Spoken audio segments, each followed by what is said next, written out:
Sejam bem-vindos à Revista Fora, eu sou Carlito Neto, historiador e cientista político, e hoje eu tô aqui para analisar com vocês a história ali do picareta, né, ou do coach picareta, como diria o Guilherme Boulos, Pablo Marçal. Ele que todo mundo já sabe da história do passado pregresso dele, que inclusive fazia parte, de acordo com a Polícia Federal, de uma quadrilha que roubava dinheiro de pessoas através de captura de dados bancários por e-mails, né, enviava e-mails ali que faziam a captura dos dados do computador e depois se desviava esse dinheiro das contas dessas pessoas. E o Pablo Marçal, depois que teve a sua condenação revelada pelo Guilherme Boulos e pela Tabata Amaral, disse que na verdade ele só era o rapaz do computador. Em 2022, inclusive, quando essa informação veio à tona pela primeira vez, ele disse que todo mundo que foi condenado cumpriu a pena, mas ele foi o único que teve a pena extinta. Ele só não conta o porquê que a pena dele foi extinta. Eu até participei hoje de um bate-papo com a Adri e com a Zenha no Fórum 11h30, lá a gente explicou, mas basicamente foi o seguinte: como durante o período ali que aconteceu o crime, que foi 2005, o Pablo Marçal tinha 18 anos,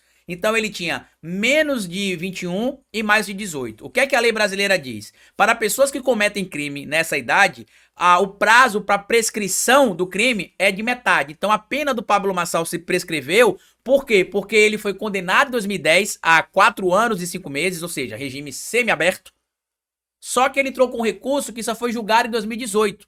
Então, o recurso dele, como foi julgado apenas em 2018, o crime, a condenação dele ali já tinha prescrevido para cumprir a sentença e teve ali a extinção retroativa. Ele não cumpriu a pena, mas ele não foi absolvido como ele fala. E aí agora, de acordo inclusive com informações publicadas em vários portais de notícias, a Polícia Federal, o Ministério Público e o magistrado que condenou o Pablo Marçal desmentem a versão dele de que ele era só o rapaz do computador.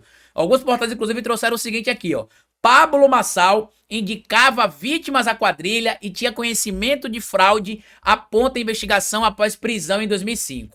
Inclusive, em alguns portais aqui, um depoimento de um dos policiais que investigaram os crimes cometidos pelo Pablo Marçal, ele comenta o seguinte, ó. Um agente da PF ouvido como testemunha no caso deu depoimento que contraria a alegação de inocência de Marçal. Questionado pelo Ministério Público Federal durante a audiência se Marçal sabia das atividades ilícitas, o agente respondeu que sim, entre aspas. Ah, sim. Inclusive, tinha um notebook, né, para ele operar que foi fornecido pelo grupo. Então, peraí. Ele era o cara do computador que só consertava os computadores da empresa, de um cara que era pastor e que ele tinha conhecido da igreja, mas este grupo que operava esse esquema deu um computador para ele operar. E o que é que ele operava, Carlito? Ele operava o que a gente chama de phishing, que é capturar dados de e-mail de pessoas e através do envio de um arquivo, que é um arquivo vírus, a pessoa clica naquele arquivo sem saber que é um vírus e aí os dados do seu computador eram capturados. E o que é que esse programa fazia? E que a Polícia Federal apontou que o Pablo Marçal sabia da função dele dentro da quadrilha naquele momento. Esse vírus conseguia descobrir ali qual que era o e-mail e a senha de verdade utilizado para acessar dados bancários da pessoa que tinha o computador invadido. E aí, inclusive, segue aqui o material. O Ministério Público Federal indaga isso ao policial federal, tá? Se ele não fazia apenas a manutenção dos computadores. O policial federal foi perguntado ali se o Pablo Marçal não era só o cara do TI que consertava computadores, como ele diz, né? Se ele não fazia apenas a manutenção dos computadores. E o agente responde que não, entre aspas. Inclusive, o Pablo é a indicação de que ele que enviava, ele próprio enviava.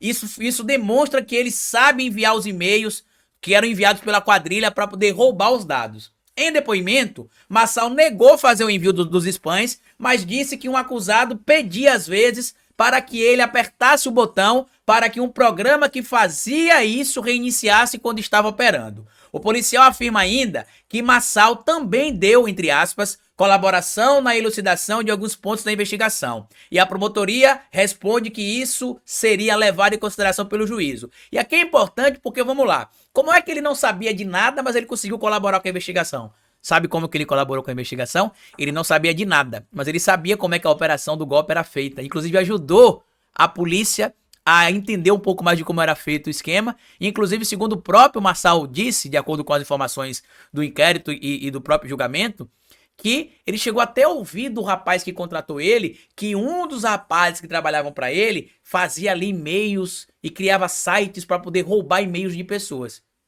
Ele não sabia o que estava fazendo? Sigamos, tá? Segundo o despacho de um delegado, segundo o despacho, cadê?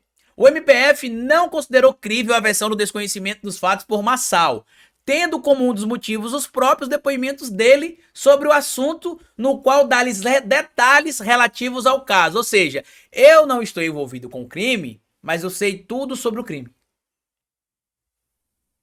Interessante isso, né?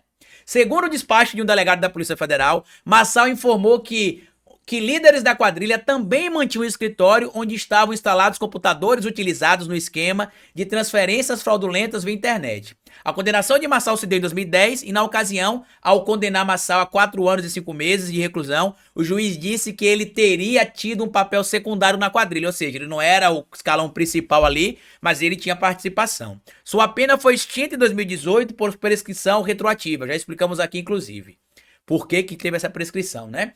Em um vídeo publicado em 2022 nas suas redes sociais, Pablo Massal afirmou que consertava computadores para um, entre aspas, cara da igreja, que, entre aspas, os computadores ficavam rodando e que, entre aspas, ia lá, só consertava e ia embora.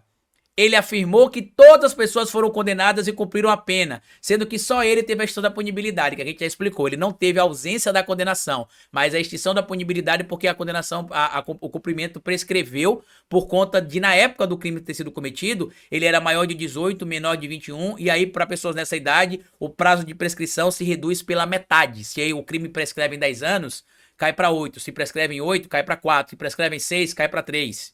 Só por isso.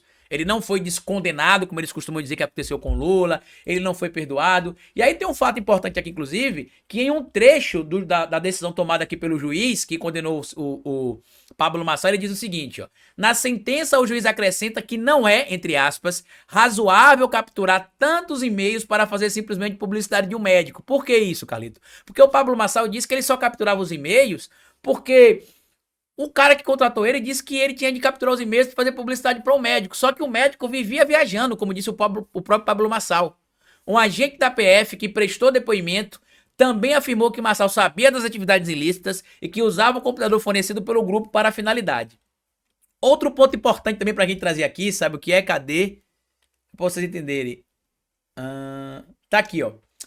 Ao condená-lo, o juiz afirma que Massal dava suporte aos furtos, mas tinha uma atuação de menor importância e secundária. De acordo com a investigação, Massal e outros envolvidos no esquema incluíam links maliciosos nas mensagens, induzindo as vítimas a instalarem programas capazes de capturar informações inseridas pelo usuário dos computadores infectados. Ou seja, ele sabia de tudo o que estava acontecendo.